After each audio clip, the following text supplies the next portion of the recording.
ನಮಸ್ತೆ ವೀಕ್ಷಕರೇ, ನೀವು ನೋಡ್ತಾ ಇದ್ದೀರಾ ಗೀರ್ವಾಣಿ ಭಾರತಿ ವಿಶೇಷ ಕಾರ್ಯಕ್ರಮಕ್ಕೆ ಸ್ವಾಗತ. ನಾನು ಪ್ರವೀಣಿ ದಾಸ್. ವೀಕ್ಷಕರೇ, ಇವತ್ತಿನ ಕಾರ್ಯಕ್ರಮದ ಮುಖಾಂತರವಾಗಿ ಗೋಪೂಜೆಯ ಮಹತ್ವತೆ, ವಿಶೇಷತೆ ಯಾವ ರೀತಿ ಆಗಿದೆ, ಇನ್ನು ನಮ್ಮ ಶಾಸ್ತ್ರಗಳಲ್ಲಿ ಇದರ ಬಗ್ಗೆ ಯಾವ ರೀತಿ ಉಲ್ಲೇಖಿಸಲಾಗಿದೆ, ಗೋಪೂಜೆಯನ್ನ ಯಾಕೆ ಮಾಡಬೇಕು, ಯಾವ ಸಮಯದಲ್ಲಿ ಮಾಡಬೇಕು, ಯಾರು ಮಾಡಬೇಕು, ಹಾಗೆ ಇದರಿಂದ ಆಗುವಂತಹ ಲಾಭಗಳೇನು, ಇದರ ಕುರಿತಾಗಿ ಒಂದಷ್ಟು ಮಾಹಿತಿಯನ್ನ ಇವತ್ತು ನಿಮಗೆ ನೀಡ್ತೀವಿ. ಈ ಎಲ್ಲ ಮಾಹಿತಿಯನ್ನು ನೀಡಲಿಕ್ಕೆ ಇವತ್ತು ನಮ್ಮೊಟ್ಟಿಗೆ ಇದ್ದಾರೆ ಸಂಸ್ಕೃತ ಹಾಗೂ ಧರ್ಮಶಾಸ್ತ್ರ ಪಂಡಿತರು ಹಾಗೂ ಖ್ಯಾತ ಜ್ಯೋತಿಷಿಗಳು ಆಗಿರುವಂತಹ ವಿದ್ವಾನ್ ಶ್ಯಾಮ್ ಪ್ರಕಾಶ್ ಶರ್ಮಾ ಅವರು. ಮೊದಲನೇದಾಗಿ ಗುರುಜಿಯವ್ರನ್ನ ಕಾರ್ಯಕ್ರಮಕ್ಕೆ ಬರಮಾಡ್ಕೊಳ್ಳೋಣ. ಗುರುಗಳೇ ನಮಸ್ತೆ, ಕಾರ್ಯಕ್ರಮಕ್ಕೆ ಸ್ವಾಗತ. ನಮಸ್ಕಾರ. ಇನ್ನು ವೀಕ್ಷಕರೇ, ಮೊದಲನೇದಾಗಿ ಗೋಪೂಜೆಯ ಮಹತ್ವ ಮತ್ತು ವಿಶೇಷತೆ ಏನು ಅನ್ನೋದನ್ನ ತಿಳ್ಕೊಳ್ಳೋಣ. ಗುರುಗಳೇ, ಇದ್ರ ಕುರಿತಾಗಿ ಒಂದಷ್ಟು ಮಾಹಿತಿ. ಶ್ರೀ ಗುರುಭ್ಯೋ ನಮಃ. ಗುರುರ್ಬ್ರಹ್ಮ ಗುರುರ್ವಿಷ್ಣು ಗುರುರ್ದೇವೋ ಮಹೇಶ್ವರಃ, ಗುರುಃ ಸಾಕ್ಷಾತ್ ಪರಂ ಬ್ರಹ್ಮ, ತಸ್ಮೈ ಶ್ರೀ ಗುರವೇ ನಮಃ. ಸರ್ವೇಭ್ಯೋ ಋಷಿಭ್ಯೋ ನಮಃ, ಸರ್ವೇಭ್ಯೋ ಶಾಸ್ತ್ರಪ್ರವರ್ತಕೇಭ್ಯೋ ನಮಃ. ನಮ್ಮ ಸನಾತನ ಧರ್ಮದಲ್ಲಿ ಈ ಒಂದು ಯಜ್ಞ ಯಾಗಾದಿಗಳಿಗೋಸ್ಕರ ಮೊದಲನೇದಾಗಿ ಬ್ರಹ್ಮ ಅಂದರೆ ಚತುರ್ಮುಖ ಬ್ರಹ್ಮ ಗೋವನ್ನು ಸೃಷ್ಟಿ ಮಾಡ್ತಾನೆ. ಮೊದಲಿಗೆ ಗೋವು ಯಾವಾಗ ಬಂತು ಅನ್ನೋದನ್ನು ಹೇಳ್ತಾ ಇದ್ದೀನಿ. ಮನುಷ್ಯರು ಬರೋದಕ್ಕೂ ಮೊದಲು ಈ ಒಂದು ಎಲ್ಲ ಚರಾಚರ ಜಗತ್ತನ್ನು ಸೃಷ್ಟಿ ಮಾಡಿರ್ತಕ್ಕಂತಹ ಚತುರ್ಮುಖ ಬ್ರಹ್ಮ ಗೋವನ್ನು ಸೃಷ್ಟಿ ಮಾಡಿ ಆ ಗೋವನ್ನು ವೈದಿಕ ಯಜ್ಞ ಯಾಗಾದಿಗಳಿಗೆ ನಮಗೆ ಹಸುವಿನ ಹಾಲು ಬೇಕಾಗತ್ತೆ, ಬೆಣ್ಣೆ ಬೇಕಾಗತ್ತೆ, ತುಪ್ಪ ಬೇಕಾಗತ್ತೆ. ಇದು ಕೇವಲ ನಮ್ಮ ಒಂದು ಯಜ್ಞ ಯಾಗಾದಿಗಳ ಪರ್ಪಸ್ಸಿಗೆ ಮಾತ್ರ ಅಲ್ಲ, ಎಲ್ಲದಕ್ಕೂ ಬೇಕಾಗತ್ತೆ. ಮನುಷ್ಯರಿಗೂ ಕೂಡ ಅಷ್ಟೆ. ಇವಾಗ ತಾಯಿ ಎದೆ ಹಾಲು ಯಾವ ಮಕ್ಕಳುಗಳಿಗೆ ಇರೋದಿಲ್ಲ, ಅಂತಹ ಸಮಯದಲ್ಲಿ ಈ ಒಂದು ಹಸುವಿನ ಹಾಲನ್ನು ಕುಡಿಸ್ತಕ್ಕಂಥದ್ದು ನಮ್ಮ ಇಡೀ ದೇಶದಲ್ಲಿ ಎಲ್ಲ ಕಡೆಯೂ ಕೂಡ ಅನಾದಿ ಕಾಲದಿಂದ ಬಂದಿರತಕ್ಕಂಥದ್ದು.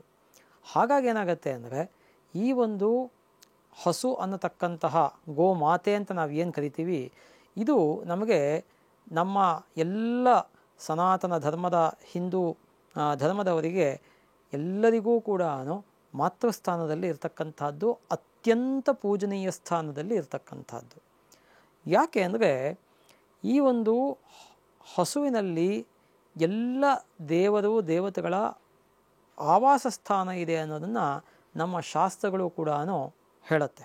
ಹಾಗಾಗಿ ಈ ಒಂದು ಹಸುವನ್ನು ನಾವು ಪೂಜೆ ಮಾಡೋದ್ರಿಂದ, ಈಗ ಉದಾಹರಣೆಗೆ ಹೇಳಬೇಕು ಅಂದರೆ ನಾವು ಒಂದು ಗೃಹ ಪ್ರವೇಶ ಅಂತ ಮಾಡ್ತೀವಿ. ಗೃಹ ಪ್ರವೇಶದಲ್ಲಿ ಮೊದಲು ಮಾಡ್ತಕ್ಕಂಥದ್ದೇ ನಾವು ಗೋಪ್ರವೇಶ.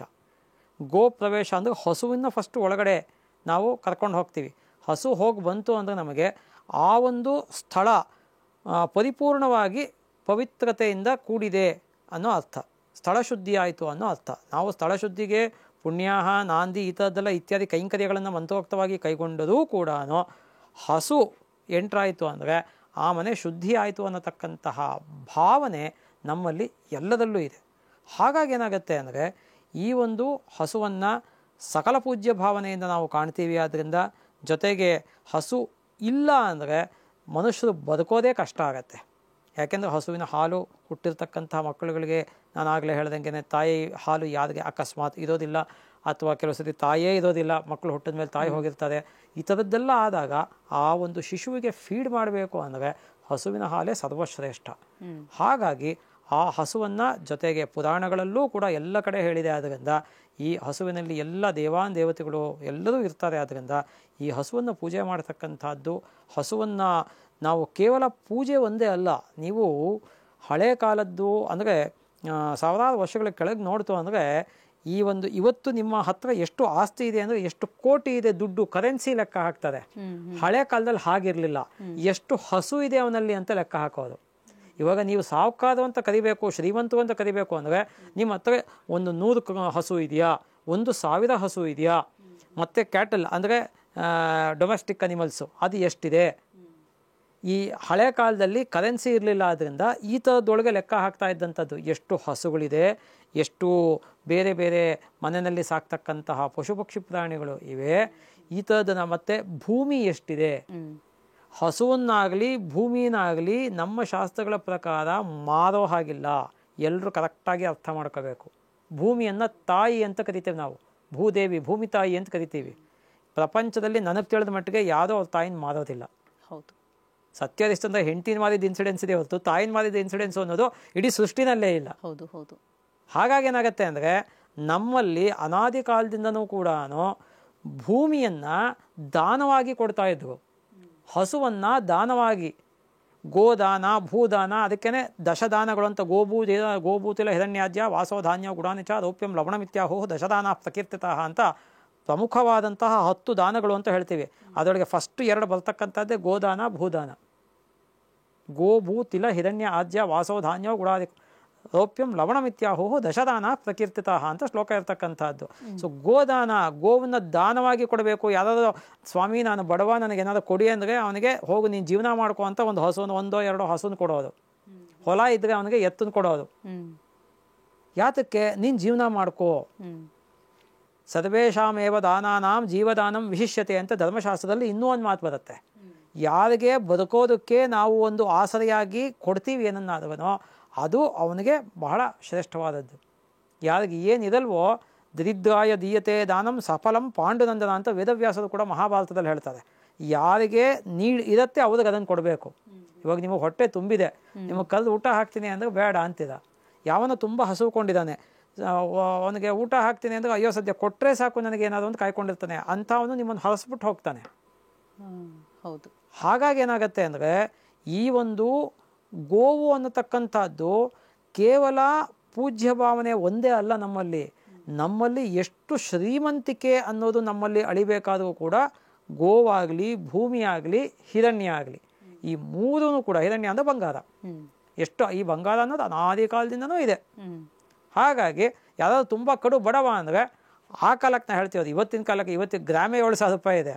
ಆ ಕಾಲಕ್ಕೆ ಅವನಿಗೊಂದು 100 ಗ್ರಾಮು 1/4 kg 1/2 kg ಬಂಗಾರ ಕೊಟ್ಟು ಕಳಿಸ್ಬಿಡೋದು. ತಗೋ ನೀನು ಜೀವನ ಮಾಡ್ಕೋ, ಇದನ್ನು ಏನಾದರೂ ಮಾಡ್ಕೊಂಡು ಜೀವನ ಮಾಡ್ಕೋ ಅಂತ. ಇವತ್ತಿಗೆ ಆ ಥರ ಇಲ್ಲ. ಇವತ್ತು ಕರೆನ್ಸಿ ನೋಟ್ಗಳು ಬಂದ್ಬಿಟ್ಟಿದೆ. ನೋಟ್ ಎಷ್ಟು ಲಕ್ಷ ಇದೆ, ಎಷ್ಟು ಕೋಟಿ ಇದೆ, ಅದ್ರ ಮೇಲೆ ಶ್ರೀಮಂತಿಕೆ ಅನ್ನೋದನ್ನು ಅಳಿತಾ ಇದ್ದಾರೆ. ಇದು ಸರಿ ತಪ್ಪುಗಳ ಬಗ್ಗೆ ನಾವು ಮಾತಾಡ್ತಾ ಇಲ್ಲ. ಅವತ್ತಿನ ಕಾಲದ್ದು ಅವತ್ತಿನ ಲೈಫ್ ಸ್ಟೈಲಿಗೆ ಸರಿ, ಇವತ್ತಿನ ಕಾಲದ್ದು ಇವತ್ತಿನ ಲೈಫ್ ಸ್ಟೈಲಿಗೆ ಸರಿಯಾಗಿರ್ಬೋದು. ಆದರೆ ಈ ಹಸು ಅನ್ನತಕ್ಕಂಥದ್ದಾಗಲಿ ಭೂಮಿ ಅನ್ನತಕ್ಕಂಥದ್ದಾಗಲಿ ಯಾವತ್ತೂ ಕೂಡ ಮಾರಾಟಕ್ಕೆ ಇಡತಕ್ಕಂತಹ ದ್ರವ್ಯಗಳು ಅಲ್ಲ. ಅದು ಇದನ್ನು ಕರೆಕ್ಟಾಗಿ ನಾವು ಅರ್ಥ ಮಾಡ್ಕೋಬೇಕು. ಹಾಗಾಗಿ ಹಸು ಆಗಲಿ ಭೂಮಿ ಆಗಲಿ ಯಾವತ್ತೂ ಕೂಡ ಅದರದ್ದೇ ಆದಂಥ ವಿಶೇಷತೆಗಳಿದೆ.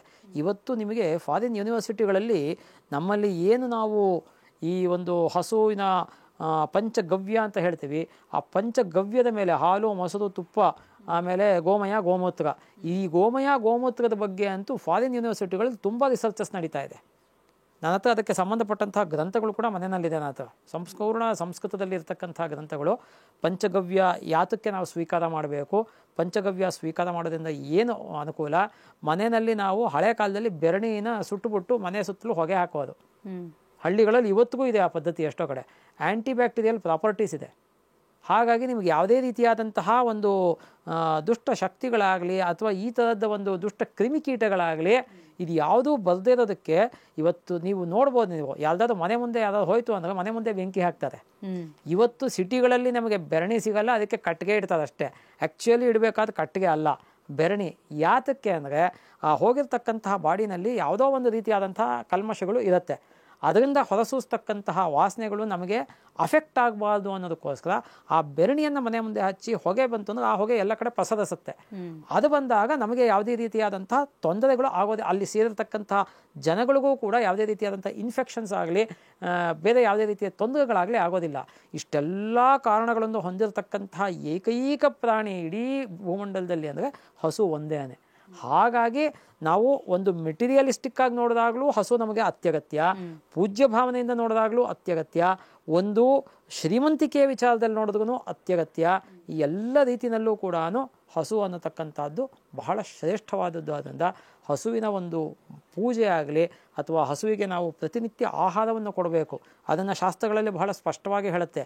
ಯಾವುದು ಪ್ರತಿನಿತ್ಯ ಗೋಗ್ರಾಸ ಅಂದರೆ ಹಸುವಿಗೆ ಏನಾದರೂ ಇಡ್ತಕ್ಕಂಥ ಹುಲ್ಲೋ ಆಹಾರನೋ ಬೇರೆ ಆಹಾರನೋ ಏನಾದರೂ ಇಡ್ತಕ್ಕಂಥದ್ದು, ಅದನ್ನು ಯಾರು ಮಾಡ್ತಾರೆ ಅವತ್ತು ಅವ್ರು ಮಾಡಿರ್ತಕ್ಕಂತಹ ಪಾಪಗಳು, ಗೊತ್ತಿಲ್ಲದೆ ಮಾಡಿರ್ತಕ್ಕಂತಹ ಪಾಪಗಳು ಪರಿಹಾರ ಆಗತ್ತೆ. ಹಾಗಾಗಿ ಪ್ರತಿನಿತ್ಯ ಕೂಡ ನಮ್ಮ ಕೈಲಿ ಆಗಿದ್ದು ಗೋ ಸೇವೆಯನ್ನು ನಾವು ಮಾಡಬೇಕು ಅಂತ ಶಾಸ್ತ್ರಗಳು ಹೇಳುತ್ತೆ. ಓಕೆ ವೀಕ್ಷಕರೇ, ಇವತ್ತಿನ ಕಾರ್ಯಕ್ರಮದ ಮುಖಾಂತರವಾಗಿ ಒಂದಷ್ಟು ಮಾಹಿತಿಯನ್ನು ಪಡ್ಕೊಳ್ತಾ ಇದ್ದೀವಿ ಗೋವಿನ ಕುರಿತಾಗಿ. ನಮ್ಮ ಶಾಸ್ತ್ರಗಳಲ್ಲಿ ಯಾವ ರೀತಿ ಉಲ್ಲೇಖಿಸಲಾಗಿದೆ ಅನ್ನೋದನ್ನ ಗುರುಜಿಯವರು ನಮಗೆ ತಿಳಿ ಹೇಳ್ತಾ ಇದ್ದಾರೆ. ಇನ್ನು ಗೋಮಾತೆಯಲ್ಲಿ ಮುಕ್ಕೋಟಿ ದೇವತೆಗಳು ನೆಲೆಸಿರ್ತಾರೆ ಅಂತಾರೆ ಗುರುಗಳೇ, ಹೌದಾ? ಇದ್ರ ಬಗ್ಗೆ ಒಂದು ಸ್ವಲ್ಪ ಮಾಹಿತಿ ಕೊಡಿ ನಮಗೆ. ಇಲ್ಲಿ ಅದು ಏನಂತಾರೆ, ಈ 33 ಕೋಟಿ ದೇವತೆಗಳು ಇದ್ದಾರೆ ಅಂತ ಏನಂತ ಹೇಳೋಣ, ತುಂಬ ಜನ ಹೇಳ್ತಾರೆ. ಅಲ್ಲಿ ಸಂಸ್ಕೃತದಲ್ಲಿ ಕೋಟಿ ಅನ್ನೋ ಶಬ್ದಕ್ಕೆ ವೆರೈಟೀಸ್ ಅನ್ನೋ ಅರ್ಥ. 33 ವಿಧವಾದಂತಹ ದೇವತೆಗಳು ಇದ್ದಾರೆ ಅಂತ. 33 ಕೋಟಿ ಅಂದರೆ ಅಲ್ಲಿ 33 crores ಅಂತ ನೀವು ಇಂಗ್ಲೀಷ್ನಲ್ಲಿ ಏನು ಲೆಕ್ಕ ಹಾಕ್ತೀರ, ಲಕ್ಷ ಕೋಟಿ, ಆ ಲೆಕ್ಕಾಚಾರ ಅಲ್ಲ. ಕೋಟಿ ಅನ್ನೋ ಶಬ್ದಕ್ಕೆ ಸಂಸ್ಕೃತದಲ್ಲಿ ವಿವಿಧವಾದಂತಹ ವಿಭಜನೆ ಮಾಡಿರ್ತಕ್ಕಂತಹ ಇಷ್ಟು ವಿಧವಾದಂತಹ ದೇವತೆಗಳು ಇದ್ದಾರೆ. ಕ್ಲಾಸಿಫಿಕೇಶನ್ಸು ಯಾವ್ಯಾವುದು ಹಾಗಿದ್ರೆ ಆ 33 ದೇವತೆಗಳು ಅಂದರೆ ಅಷ್ಟವಸುಗಳು, ಆಮೇಲೆ ಏಕಾದಶ ರುದ್ರರು, ದ್ವಾದಶ ಆದಿತ್ಯರು, ಅಶ್ವಿನಿ ಕುಮಾರರು 2. ಇದಿಷ್ಟನ್ನು ಸೇರ್ತು ಅಂದರೆ 33 ಆಗತ್ತೆ. ಅಷ್ಟವಸುಗಳು ಅಂದರೆ 8, ಏಕಾದಶ ರುದ್ರರು ಅಂದರೆ 11, 11 8 19, 19 12 31, 31 ಪ್ಲಸ್ ಅಶ್ವಿನಿ ಕುಮಾರರು 2 33. ಈ ಇಷ್ಟು ಸೇರಿದ್ರೆ 33 ಕೋಟಿ ಅಂದರೆ ವೆರೈಟಿ ಅಂತ ಅರ್ಥ. ಇಷ್ಟು ವಿಧವಾದ ದೇವತೆಗಳು ಅಲ್ಲಿ ಇದ್ದಾರೆ. ಅದಷ್ಟೇ ಅಲ್ಲದೇನೆ ಹರಿಹರ ಬ್ರಹ್ಮಾದಿಗಳು ಆಗಲಿ, ಸರಸ್ವತಿ ಲಕ್ಷ್ಮೀ ಪಾರ್ವತಿ ಆಗಲಿ, ಎಲ್ಲರೂ ಬಂದ ಮೇಲೆ ಕಡೆಗೆ ಲಕ್ಷ್ಮಿ ಬರ್ತಾಳೆ ಅಂತ ನಮ್ಮಲ್ಲಿ ಇರ್ತಕ್ಕಂಥದ್ದು. ಲಕ್ಷ್ಮಿ ಬಂದು ಕೇಳ್ತಾಳೆ, ಜಾಗ ಕೊಡು ಗೋಮಾತೆ ಅಂತ ಕೇಳ್ತಾಳೆ. ನಾನು ನಿನ್ನಲ್ಲಿ ನೆಲೆಸೋದಕ್ಕೆ ಇಷ್ಟಪಡ್ತೀನಿ, ನನಗೆ ಜಾಗ ಕೊಡು. ಎಲ್ಲ ಜಾಗ ಫಿಲಪ್ ಆಗೋಗಿದೆ ಅಂತ ತೋರಿಸ್ತದೆ. ನೀವು ಇವತ್ತಿಗೂ ನೋಡ್ತೀರ, ನೀವು ಹಸುವನ್ನು ನಾವು ಪೂಜೆ ಮಾಡಬೇಕಾದ್ರೆ ಬಾಲದ ಹತ್ರ ಅಲ್ಲಿ ಕಣ್ಣು ಹೊತ್ಕೊಳ್ತೀವಿ. ಆ ಒಂದು ಯೋನಿ ದ್ವಾರ ಅಂತ ಏನಿದೆ, ಆ ಜಾಗ ಖಾಲಿ ಇದೆ, ಬೇಕಾದ್ರೆ ನೀನು ಅಲ್ಲಿದು ಅಂತ ಹೇಳ್ತಾರೆ. ಹಸು ಹೇಳುತ್ತೆ ಲಕ್ಷ್ಮಿಗೆ. ಆವಾಗ ಆಯಿತು, ನನಗೆ ಯಾವ ಜಾಗ ಸಿಕ್ಕಿದ್ರು ಪರವಾಗಿಲ್ಲ. ಅದಕ್ಕೇನೆ ಯಾವತ್ತು ಹಸುವನ್ನು 4 ಕಾಲುಗಳನ್ನು ನೀರು ಹಾಕಿ ತೊಳೆದು ಅರ್ಶಿನ ಕುಂಕುಮ ಇಟ್ಟು, ಹಣೆಗೆ ಅರ್ಶಿನ ಕುಂಕುಮ ಇಟ್ಟು, ಬಾಲದ ಹತ್ರ ಅರ್ಶಿನ ಕುಂಕುಮ ಇಟ್ಟು, ಹೂವು ಮಂತ್ರಾಕ್ಷತೆ ಎಲ್ಲ ಪೂಜೆ ಮಾಡಿ, ಅದಕ್ಕೆ ಧೂಪ ದೀಪ ನೈವೇದ್ಯಗಳನ್ನು ಮಾಡಿ, ಮಂಗಳಾರತಿ ಮಾಡಿ, 3 ಪ್ರದಕ್ಷಿಣೆ ಬಂದು ಗವಾಮಂಗೇಶು ತಿಷ್ಟಂತಿ ಭುವನಾನಿ ಚತುರ್ದಶ ತಸ್ಮಾದಸ್ಯ ಪ್ರಧಾನೇನ ಅತಃಶಾಂತಿಂ ಪ್ರಯಚ್ಛಮೆ ಅಂತ ಶ್ಲೋಕವನ್ನು ಹೇಳಿ, ಆಗಾವೋ ಓ ಅಗ್ಮನ್ನುತ ಬದ್ಧಮಕ್ಕನ್ ಸೇದಂತು ಕೋಷ್ಟೇ ನಣಿಯನ್ ತ್ವಸ್ಮೇ ಪ್ರಜಾಪತಿ ರೂಪ ಯಹ ಸುರೀಂದ್ರಾಯ ಪೂರ್ವ ಶ್ರೋಧುಹ ಆನಾಹ ಅಂತ ಇದು ಗೋ ಸೂಕ್ತ. ಇದು ಮುಂದಕ್ಕೆ ಹೋಗುತ್ತದು, ಒಂದು ಅನುವಾಕನ್ನು ಹೇಳಿದೆ ಅಷ್ಟೇ. ಹಾಗಾಗಿ ಈ ರೀತಿಯಾದಂತಹ ಗೋ ಸೂಕ್ತವನ್ನು ಅಂದರೆ ಮಂತ್ರವನ್ನು ಪಠನೆ ಮಾಡಿ, ಆ ಶ್ಲೋಕಗಳನ್ನು ಪಠನೆ ಮಾಡಿ, ಆಮೇಲೆ ಹಸುವನ್ನು ದಾನ ಕೊಡದಿದ್ದರೆ ಯಾರಿಗಾದ್ರೂ ಅವ್ರಿಗೆ ಇವರು ಆ ಗೋವನ್ನು ಪೂರ್ವಾಭಿಮುಖವಾಗಿ ನಿಲ್ಲಿಸಿ, ಅದರ ಪಕ್ಕದಲ್ಲಿ ಯಾರನ್ನು ಕೊಡ್ತಾರೆ ಅದನ್ನು ಪೂರ್ವಾಭಿಮುಖವಾಗಿ ನಿಲ್ಲಿಸಿ, ಕೊಡ್ತಕ್ಕಂಥವನು ಉತ್ತರಾಭಿಮುಖವಾಗಿ ನಿಂತ್ಕೊಂಡು ಆ ಹಸುವನ್ನು ದಾನ ಕೊಡಬೇಕು. ಇದು ಸರಿಯಾದಂತಹ ಕ್ರಮ. ಓಕೆ ಗುರುಗಳೇ, ಇದ್ರ ಬಗ್ಗೆ ಮಾತಾಡೋಣ. ವೀಕ್ಷಕರೇ, ಇವತ್ತಿನ ಕಾರ್ಯಕ್ರಮದ ಮುಖಾಂತರವಾಗಿ ಗೋವಿನ ಕುರಿತಾಗಿ, ಗೋ ಪೂಜೆಯ ಕುರಿತಾಗಿ ಒಂದಷ್ಟು ಮಾಹಿತಿಯನ್ನು ನೀಡ್ತಾ ಇದ್ದೀವಿ. ಇನ್ನೊಂದಷ್ಟು ಮಾಹಿತಿಯನ್ನು ನೀಡೋದು ಬಾಕಿ ಇದೆ. ಅದಕ್ಕಿಂತ ಮುಂಚಿತವಾಗಿ ಕಾರ್ಯಕ್ರಮದಲ್ಲಿ ಪುಟ್ಟದೊಂದು ವಿರಾಮ.